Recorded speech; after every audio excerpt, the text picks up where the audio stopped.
तो before I and this session teachers, एक thought है जो आपसे शेयर करना चाहता हूँ। एंड मेरा इंटेंशन सिर्फ अवेयरनेस है, आपको इंसल्ट करना नहीं, आपको नीचा दिखाना नहीं है। ओके, सो स्कूल्स और कॉलेजेस में हम अक्सर टीचर्स को बोलते सुनते हैं, ये बच्चा नॉटी है, ये क्लास डिस्टर्ब करता है, ये बच्चा शाय है, एक्टिव नहीं है। हमारी नज़र में सिर्फ पढ़ने वाले बच्चे ही अच्छे स्टूडेंट्स होते हैं। तो मेरे दिमाग में ना एक सवाल आ रहा है, स्टूडेंट गलत है या शायद एज अ टीचर हम स्टूडेंट्स को समझ नहीं पा रहे हैं? अगर कोई बच्चा बार बार क्लास डिस्टर्ब कर रहा है तो क्या वो बैड स्टूडेंट है?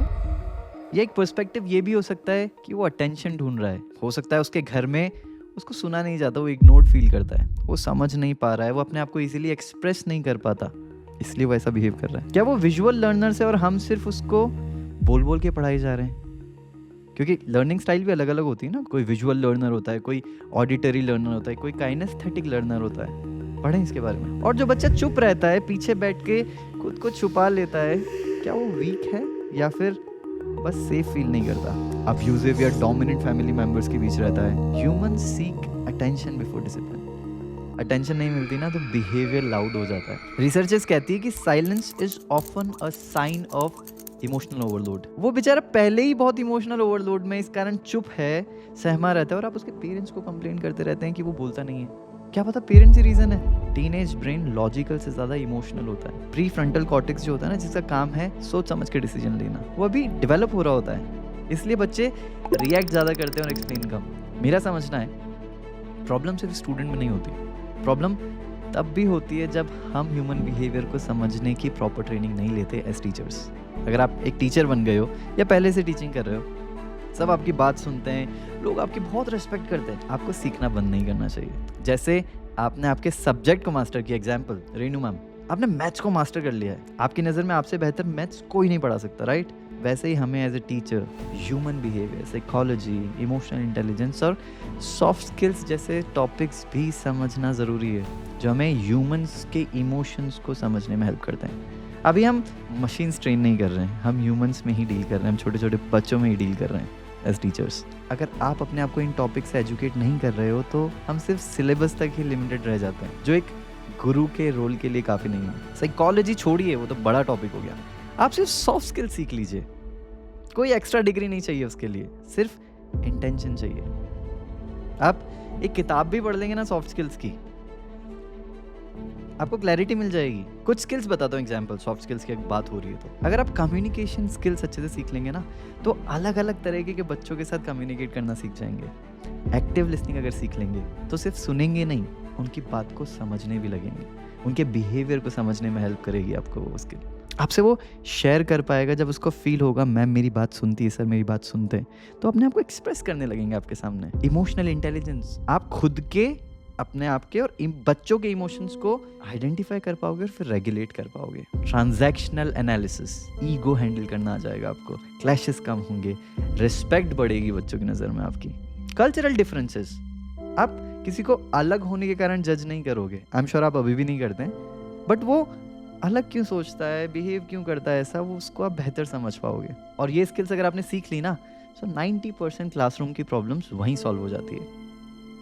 क्लासरूम छोड़िए, आपकी लाइफ में, आपके रिलेशनशिप, आपका करियर इंप्रूव होने लग जाएगा, मेरा प्रॉमिस है आपसे। एज आई सेड अगेन, मैं ये बातें किसी टीचर को नीचा दिखाने के लिए, इंसल्ट करने के लिए नहीं बोल रहा हूँ। I respect you all. मैं खुद एक एजुकेटर हूँ और मैं मानता हूँ मेरे अर्ली ट्रेनिंग ईयर्स के अंदर मैं भी यही बातें कहता था, ये बैच अच्छा नहीं है, ये क्लास टफ है। फिर मुझे एक दिन समझ में आया प्रॉब्लम वो लोग थे ही नहीं, प्रॉब्लम तो मैं था। आई टुक 100% रिस्पॉन्सिबिलिटी ऑफ माई सेल्फ। मैं अलग अलग टाइप के लोगों को समझना नहीं जानता था। और एक पर्सनल बात, मैं भी उन्हीं स्टूडेंट्स में से एक था जो क्लास में फिट नहीं होता था अकॉर्डिंग टू सम टीचर्स। समझदार बच्चा नहीं था। अब समझ आता है वो गलत नहीं थे, वो खुद अपने इमोशंस नहीं समझ पा रहे थे, हैंडल नहीं कर पा रहे थे, उनकी पर्सनल चीज़ें चल रही थी लाइफ में बहुत सारी। लेकिन मेरी ज़िंदगी में कुछ ऐसे टीचर्स भी है जिन्होंने मुझे जज नहीं किया, मुझे समझा, और आज भी मैं उनके टच में हूँ और बहुत रिस्पेक्ट करता हूँ। रिस्पेक्ट मैं सबकी करता हूँ, बट वो मुझे याद रहते हैं जस्ट बिकॉज मुझे लगता था वो मेरे इमोशंस को समझते हैं। इसलिए मैं मानता हूँ कि टीचर वो होता है जो पहले खुद सीखता है। हमारे पास ना बच्चों की पूरी लाइफ की रिस्पॉन्सिबिलिटी है। जब आप सिर्फ उनमें कमियाँ देखते हो तो उनका सेल्फ एस्टीम डाउन होता है। जब आप प्रॉब्लम्स की जगह सोल्यूशन पर फोकस करते हो तो आप उन्हें सोल्यूशन ओरिएंटेड बनाते हो। उनका करियर, रिलेशनशिप, बिहेवियर, सब कुछ वो आपसे सीखते हैं, क्योंकि सालों तक वो आपको देखते हैं, आपके बिहेवियर को नोटिस करते हैं, किस तरीके से आप बात करते हो, किस तरीके से आप प्रॉब्लम सॉल्व करते हो। ये एक पावर है जो या तो बच्चे को बिल्ड करती है या उन्हें तोड़ सकती है। और ये सिर्फ एक चीज़ डिसाइड करती है, आप खुद को रेगुलर अपग्रेड कर रहे हो या नहीं। आजकल तो मोबाइल में भी महीने के महीने अपग्रेड आ जाते हैं। सो साइकोलॉजी कहती है children learn more by observing than instruction. वो आपको देख के सीख रहे होते हैं, देन आप उनको इंस्ट्रक्शंस देते हो, ये करो वो करो।